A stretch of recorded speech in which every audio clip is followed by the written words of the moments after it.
Welcome, code aficionados and digital daredevils, to a podcast that's about to dive deep into the fascinating world of WebAssembly. WebAssembly, or WASM for the initiated, is revolutionizing modern engineering, pushing the boundaries of what developers can do. It's like a secret portal connecting your code to the digital cosmos.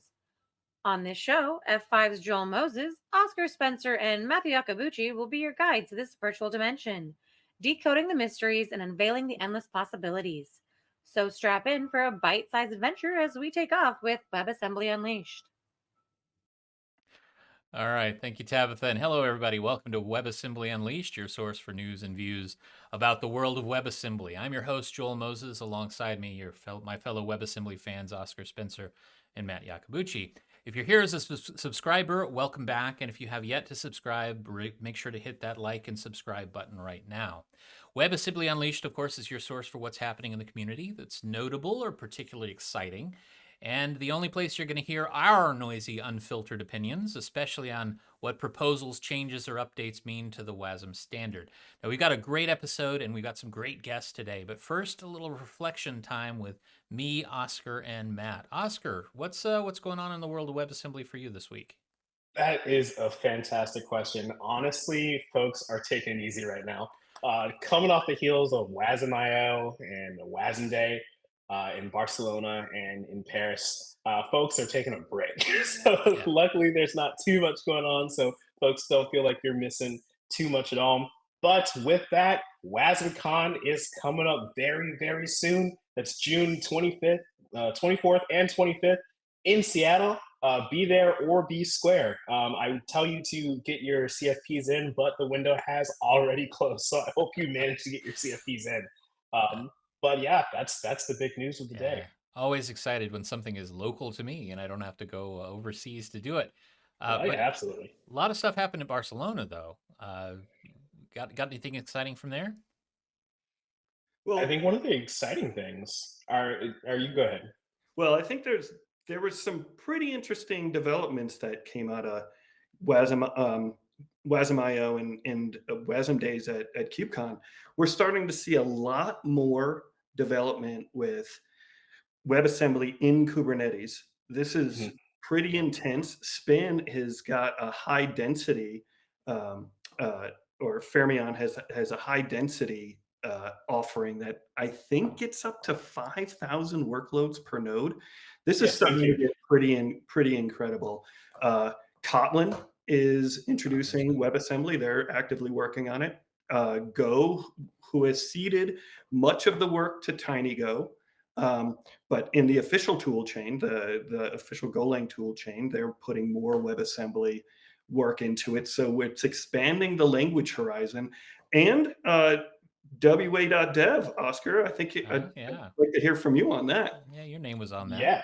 Yeah, I've got some friends who've been working a long time on the WARG protocol. So that's the WebAssembly Registry That's Protocol. great. And so one of the neat things about the registry protocol, which by the way, if you're not super familiar with it, it's for WASM components. We've been talking about components forever and saying, oh, you can compose them, you can share them with other people. Yeah, there's hasn't been a way to actually do that yet. And so that's where the WASM registry Yeah. comes in. And one of the interesting things about the registry is that you can have independent implementations of it. So some of my friends started a company called Jap Labs, and they announced at WASM.io wa.dev, which is a public registry where you can go browse, upload components and component interfaces. Yep. So it's incredibly exciting to finally be able to write something, publish it, and say, hey, Yeah. go look at my component that is published, go download it, compose it, do things with it. That's So fabulous. this is a huge boon for components, and now we're going to start see even more and more collaboration between Yeah. folks And because we have a space to do it. and this is my cue to say, if you don't know what Warg is and you want to learn more about it, delve into the history of WebAssembly Unleashed. You're gonna find some content on that. Please, and I'm sure we're gonna link it below, right, Tabitha? Sure. Yeah, we're gonna link it below. All right. Well, thank you, Matt. Thank you, Oscar. Let's move on. It's time to introduce our special guests from Styra, maintainers of one of my very favorite pieces of open source and open standards based security engineering, otherwise known as Open Policy Agent. So I'd like to welcome Tim Heinrichs, CTO of Styra. Wow. See, that maybe you guys can correct us on all of that. Co-creator of OPA and Torin Sandal, VP of Engineering at Styra. Tim, Torin, welcome. Thanks for having us. Thanks All for having right. us. So let's go ahead and jump right in. First of all, why don't you give us the correct pronunciation, since obviously we need that. We always say Styra, Okay. but that's not quite the official pronunciation. I can't do it. So you got to find the right folks in the company to actually say it I properly. see it. I hear it's a Swedish word and Swedish pronunciation, but you guys have kind of nailed down on Styra because it's easier for everybody to remember associated with styrofoam. Is that right? Absolutely. Yeah. I used to say that, we got to have something that my kids can pronounce. So something like Styra certainly fits the bill there. Cool. All right. So first of all, let's assume we have people who aren't familiar with Open Policy Agent. And why don't you give us a quick reason for its existence and importance and the problems that it solves? Yep. So when we started OPA, what we said was, well, look, what we really need is a unified, a standard way of solving the policy and the authorization problem, especially like in a cloud native ecosystem. And so like the authorization problem, I always like to talk about as, you've got people logging into software, and then the question is, what actions can they perform, right? Login is often called authentication. That's solved with, usernames and passwords. Authorization is really the problem of what actions can you take? What buttons can I push? What reports can I read? What data can I change? Right. And so when we started the company, when we started OPA, what we said was, well, look, every piece of software on the planet has its own way of solving authorization policy today. Every single product has its own API, its own model, its own GUI. So what we should really do is provide a standard way of solving that authorization problem, really across all software, but, Cool. cloud native software for sure to start. Yeah. So what does that mean for end users or implementers in the real world? Like what is it really down to? Yeah. So there are a few things in OPA that we provide. Like if you go to the homepage, you go to the website, you go to GitHub. What you end up getting is like a few things. You get like a file format that allows you to encode policies, authorization policies, more general policies, just sort of like a JPEG, but for policy, right? And then you get a policy engine that knows how to answer questions it's asked given that file format, like given one of those files. And then you get a bunch of tooling like linters and unit testers and performance analysis.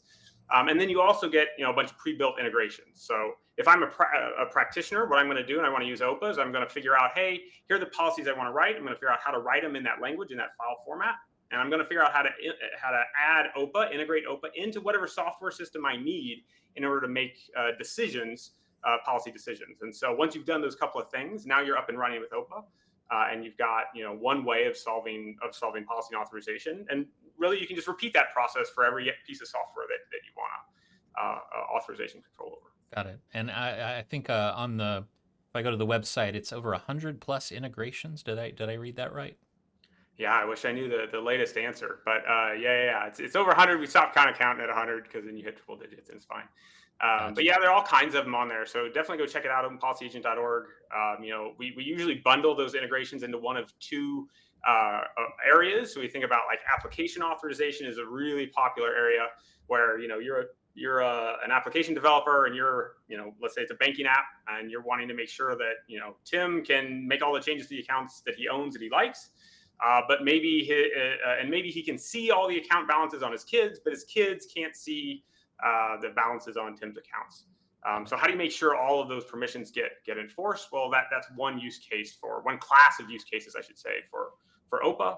And then the other one is what we call infrastructure authorization or infrastructure guardrails sometimes. So there's another whole class of integrations you'll see on the website that are really focused on, let's say, Kubernetes or Terraform or the public cloud that say, hey, we're developers who are trying to build and run those apps. And now how do we make sure that we can put authorization controls in place for all of that developer-centric software? And again, it's often the platform engineer who's putting those in place. So anyway, those are two categories. There are other categories as well of examples of integrations, but those are two that we see most often. Got it. I think what I like best about Open Policy Agent is it's basically trying to accomplish what would be the holy grail in the security space, which is a single policy declaration covering most security tasks that an application would have to deal with, or even infrastructure would have to deal with. And it does that by creating policy declarations. And that's where language enters into it. Is that correct? Yep. Yep. I think that that's good. There are all these. The story we usually tell is, today there are all kinds of wikis and PDFs and rules in people's heads around. Here's how things ought to work. Here's what the permissions should be. Here's how I ought to use Kubernetes or Terraform or the public cloud or even my applications. And so sometimes those are written actually down in English.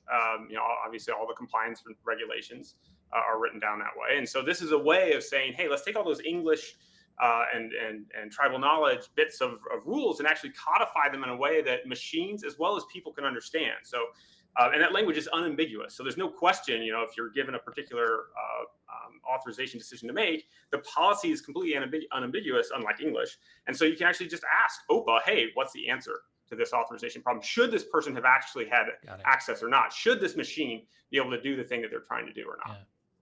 So on one side, you have 100+ integrations. On the other side, you have trying to simplify the policy declaration across lots of different applications. Then there's a third aspect to this, and that's the size of the community that this is targeting. How's your community doing, this being an open source project? Yeah. Torin, you want to answer that one? Yeah, no, I mean, the community continues to grow. One of the decisions we made early on was to donate. So Styro, we created the project, but then we donated it to the Cloud Native Computing Foundation, which is part of the Linux Foundation, back in 2018, because we thought it made sense. I mean, it just makes sense for this kind of technology to live in kind of like a vendor neutral space. And so OPA went through the CNCF kind of process there, and it was eventually graduated. So it's reached kind of like the final stage of CNCF projects in terms of maturity. And so it's like pretty widely recognized in the industry as sort of like the de facto standard for policy and authorization. And then, we have telemetry in the project, and we look at things like, container downloads. I think it recently passed 3 billion downloads. We see like millions of OPAs start every day.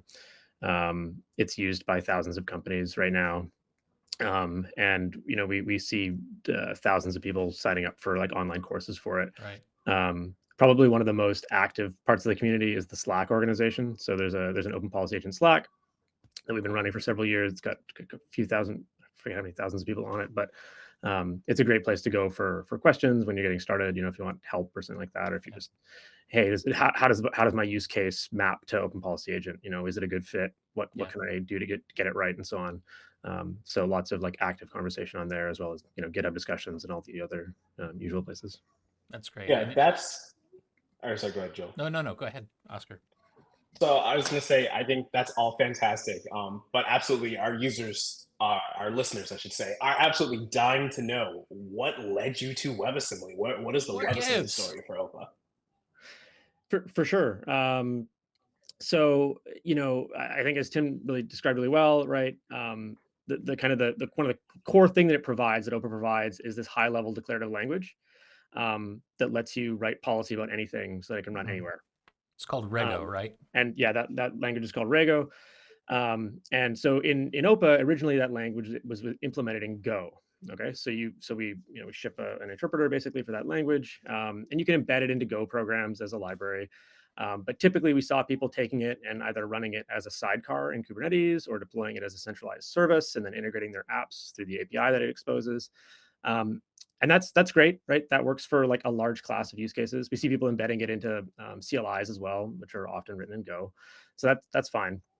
But over time, as more and more people started coming to the project, one of the things we started hearing was that people wanted ways to embed it into programs written in other languages, right? So like, let's say you've got like a large application written in C++ or in C# or in Java or in Python or whatever, right?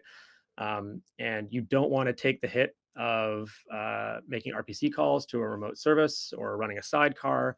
You really need it as a library, right? So you could go down the route of trying to like take Go code and build out like a shared library and embed that into your application, but really no one wants to do that. Nope. So you are speaking Oscar's language right here. So that's where it kind of started from. And so then when we started looking into like how we could accomplish this, right? Well, we could go re-implement it n times, right? We could implement the language Rego n times, right? But that's hard. We know that's difficult. And so we started looking into alternatives, and WASM was starting to kind of emerge. This was like back in 2018, I think. And then around the same time, when we were doing that research, we found that a lot of platforms were starting to add support for it as like an extension mechanism, right? So this was like, Cloudflare, Fastly, but not just CDNs, also, service proxies like Envoy, for example. We're adding WebAssembly runtimes into their, core components so that you could, offload different kinds of logic to WASM executables. And so we thought, okay, well, this is actually looking really promising, right? We can compile Rego down into WebAssembly, and then we can ship SDKs that include a WebAssembly runtime, so we support N languages, and we get the ability to run in these platforms where OPA just otherwise wouldn't ever get may not get deployed, right? Just because it was written in Go and so on and so forth. So those are the two kind of original motivations. And then when we started doing the work, we realized, like obviously a lot of engineering effort had been put into some of these runtimes, and the performance that you would get from having like a JIT compiler running on like the inner loop of your policy was actually quite impressive. And so we started to see like 20x speed ups in certain, not any, like you can't just throw any policy at it, but certain classes of policies, it was like a really good fit for. And so then there was like this performance win that you would get just out of compiling your policy down to WebAssembly that was impressive. So it was like the combination of, enabling library level or library integration, this kind of burgeoning platform extensibility kind of story that I think WASM has sort of become the mechanism for that everyone recognizes, and then the performance wins that it could deliver. That just makes me it warms my soul. Like, this is the exact story of WebAssembly of like, hey, I have some code that I want to run in any application. I want to run it anywhere. And especially when you think of something like OPA, of like, I have all sorts of places where I want to run these policies, right? Like, and I love using this example, but even going to, hey, what if I have a smart light bulb and I want to run some policy on it? Like, this would be the way to get it done, right? It's through something like WebAssembly, because I can take the same exact policy that runs anywhere else and just deploy it there, which I think is just so sweet. That's really cool. And in terms of re-implementation in various languages, so your platform is Go, right? But you saw the need to take these Rego policies and run them inside other language contexts. And why would somebody choose to do that necessarily in terms of a modular approach? What are they seeking? I mean, I think that there's different reasons. I think in some cases we saw, just organizations like couldn't deploy, like the teams that wanted to use OPA couldn't necessarily mandate that, hey, you have to run a sidecar next to your service now, right? So you think about a large organization with like thousands of applications that they run, right? They can't just tell every team to go and start using sidecars. And so like having the library approach was a little bit more palatable. But then we've also seen other organizations like Microsoft, for instance, they've actually created their own implementations of Rego that didn't use WebAssembly, they just re-implemented the language from scratch. And they did that with some, sound kind of like foundations. But in their cases, like they really needed like really tight control over how the language was implemented. And they also had kind of really tight control over the places where the policies were going to execute. So these are like confidential compute use cases and stuff like that. So gotcha. In those situations, if you want really tight control over how the policies execute, and you also can control where they are going to end up going, then maybe it makes sense to go and re-implement it yourself. But from our perspective, like we're one company right behind OPA, behind OPA, and we don't always we support all these different use cases like Tim described, right? Like AppAuth C use cases, infra use cases. The WebAssembly story of like write it once, run it anywhere, right, is like very, very, very appealing. Yeah. And the one. And so, I was just gonna say the one other thing that we sometimes talk about with users, customers, is just the idea of that, like the physics of authorization is one where you have to have highly performant, highly available decisions, right? If the idea is you're going to take this authorization logic and sort of pull it out of that piece of software, well, if that authorization logic, if the decisions suddenly become unavailable, well, what does the software do? It doesn't know what to do. It can't fail closed because then nothing works. It can't fail open because then there's this huge security hole. And so every now and again, we do see people. Or all the time we talk to people about, well, where do you want to run that policy engine? You can run it as a centralized service, but you sacrifice a little bit of availability and performance.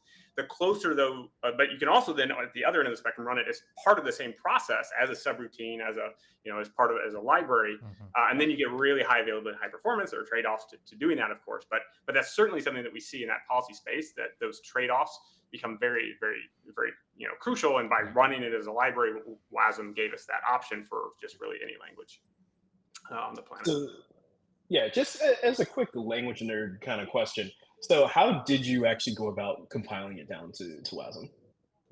Yeah, so that's a good question, because a lot of the time people think, oh, you're just using like Go's, like Go Arch flag or something like that, right? So that's not what we're doing, right? So what we did is we defined like an intermediate representation for policy, basically, and then we created a query planner that would take your Rego policies, and then the questions you want to ask them, like the authorization decision, and it will plan out the execution path for that authorization query into this intermediate representation. Wow. And we did that because the original implementation of Rego was following more of like a traditional logic programming system, and we wanted something a bit different for WebAssembly. So once we had that IR, then it was just a matter of writing like a compiler backend that could emit the low level like WebAssembly instructions and opcodes and all of that. So what's that written in?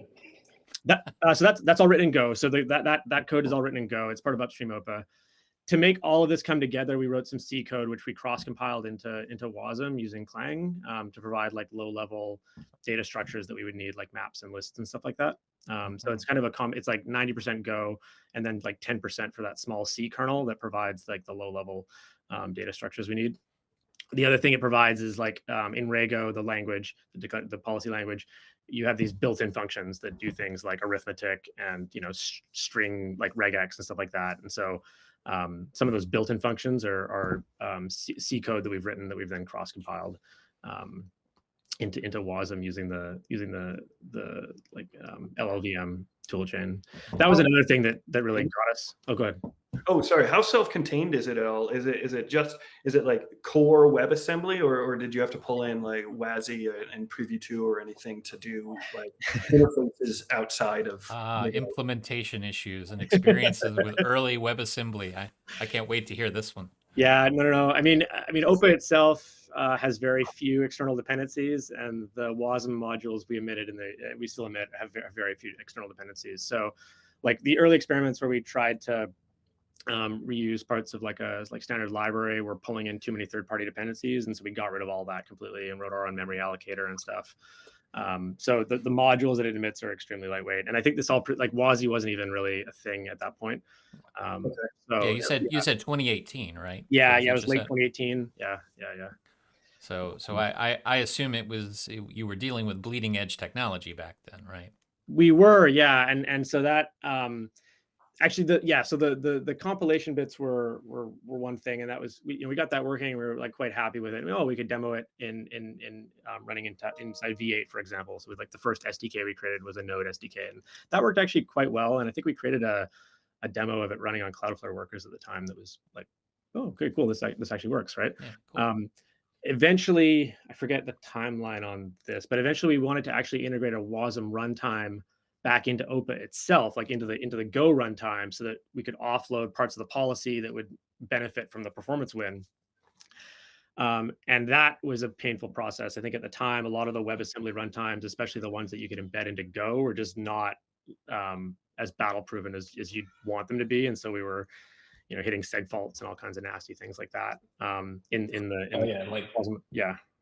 Especially for Go devs, like the fact that you have WA0 now is absolutely incredible. Yes. Yeah, I think the ecosystem's definitely matured, and we actually went through a couple different runtimes over the years, and we eventually settled on WASM time, and we helped.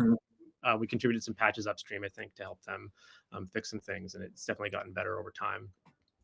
But it was interesting seeing all these platforms like Cloudflare and so on announcing support for WASM workers, but then also like the compiler tool chains like LLVM having support for WASM backends was like definitely a sign that, hey, this is like something real. There's a lot of different people getting together in this, pushing this forward, making it happen, making it real. It's not something you see every day. All right, I only have one last compiler question, and this is more of like a bit of a meta question. So I don't usually get to write compilers at work.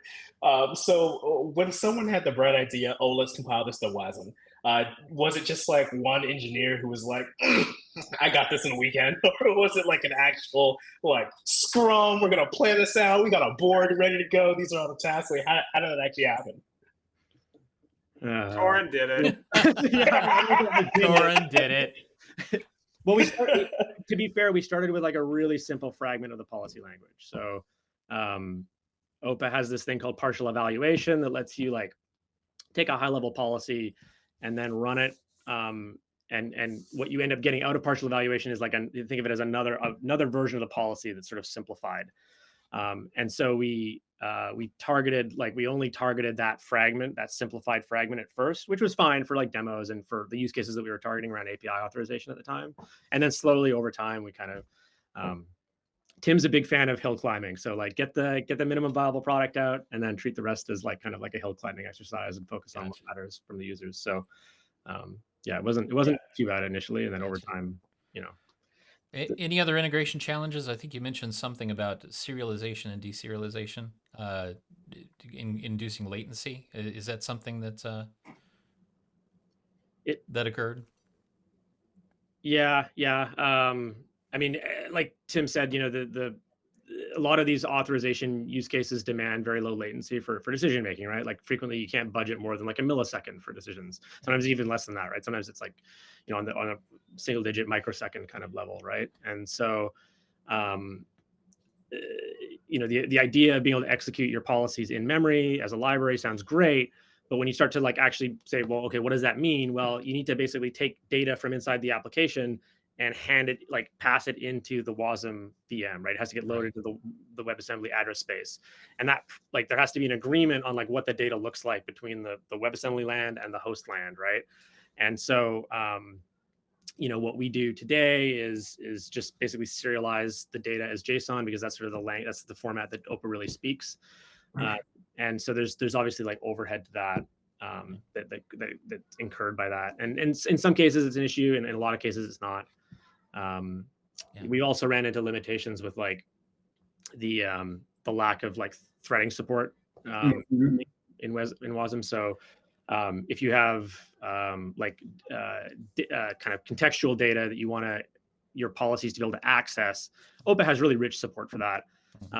But in WASM land, we didn't have a good way to share data like across multiple threads. And so you'd have to create like a copy per thread or a copy per core, basically. So that can kind of get expensive. So there are some like latency and efficiency kind of like issues for certain use cases. It's not like all use cases, but some of them kind of end up bumping into those. So it's just where it's at. Things will improve. I honestly, I feel bad. I haven't really kept up with like the support for threading in the WebAssembly land. So it's probably improved, and it's still coming. It's on the way. It's growing. On the way. It's growing. Yeah, suffice it to say, the community is definitely working on some of those things. Yeah. Can you give us just an indication of a couple of interesting applications of like OPA and WASM used together? Do you have anything worthy of pointing out? Yeah, there's a bunch of people using it. It's funny because it's the kind of thing where it kind of just like it's very obvious when it doesn't work. So we sometimes get those kinds of bug reports, but often like it just works and we don't hear too much about it. But we have seen some interesting companies using it. Sneak uses it, for example, inside of their CI/CD tooling that enforces checks against your infrastructure's code manifests. You know, that's a very like large JavaScript node code base. And it's really neat that you can just kind of like import, they can just import the node Rego SDK into their code base and get it up and running. So all of those checks happen through WASM effectively. And then there's another user that we were talking to recently that was quite interesting. It's a large website, let's just say, and they expose all of their APIs through GraphQL. And they do like field level authorization checks inside GraphQL using WASM, and that's like generating. I forget the numbers, Tim. Do you remember how the scale of that at all? I think that's high frequency, right? It's in the billion. Yeah, it's like billions of decisions, you know, per day or something. It's a very high scale kind of use case, and so the ability to just take your policies and then have them executed natively inside the gateway is very, very compelling for them. I guess that means we need to double down on threading support for you, huh? All right. I'm interested in taking it up, just a touch, taking up the stack a little bit. Do users even know that they're using WebAssembly? Like, how successful has this been, and how seamless has it been for the OPA project? No. I mean, no. That's a good question and a good point. Like from a policy, like from the perspective of the person authoring the policy, like saying, you know, allow Bob to access, this account if it's in maintenance mode or whatever the policy is, right? That person probably doesn't know that their policies are executing through a WebAssembly runtime. It's all kind of like hidden from them entirely. There might be cases where that person is also the developer, but that actually built the integrations. They might be aware, but yeah, typically it's the policy author is totally kind of decoupled from the underlying like enforcement point mechanism. Tim, I have a question for you. So we've talked a lot about the developer side, and we talked a lot about what Open Policy Agent itself can do.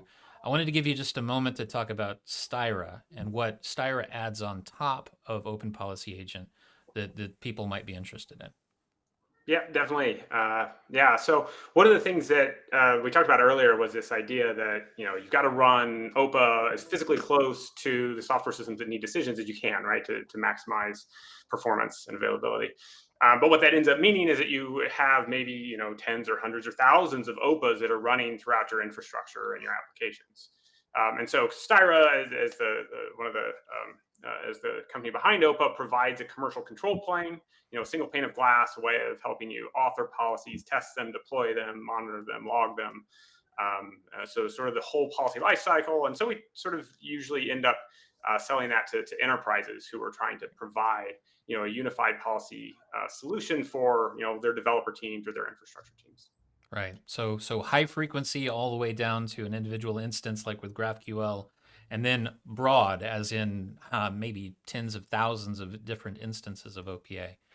That's fantastic. It's quite a challenge, I'm sure, to engineer at that level. By the way, full disclosure, F5 is a backer and a user of OPA in some of our own internal products. So we have experience implementing with and alongside, and we have a lot of respect for the engineering that you guys are doing. Yeah, for sure. Much appreciated. I hate to say this, but with that, that's all the time we have for today. I'd love to talk even more. A big thank you to Torin and Tim. It's a great discussion. We learned a whole lot. And as always, thank you to Matt and Oscar. It's a big application world out there. It's time to unleash the power and promise of WebAssembly. So for Torin, Tim, Matt, Oscar, and myself, thank you for listening in. And be sure to hit like and subscribe for future WebAssembly news and views. Take care. Thank you. That's a wrap for our WebAssembly adventure, fellow code explorers. Thanks for joining us, and until next time, may WASM be with you.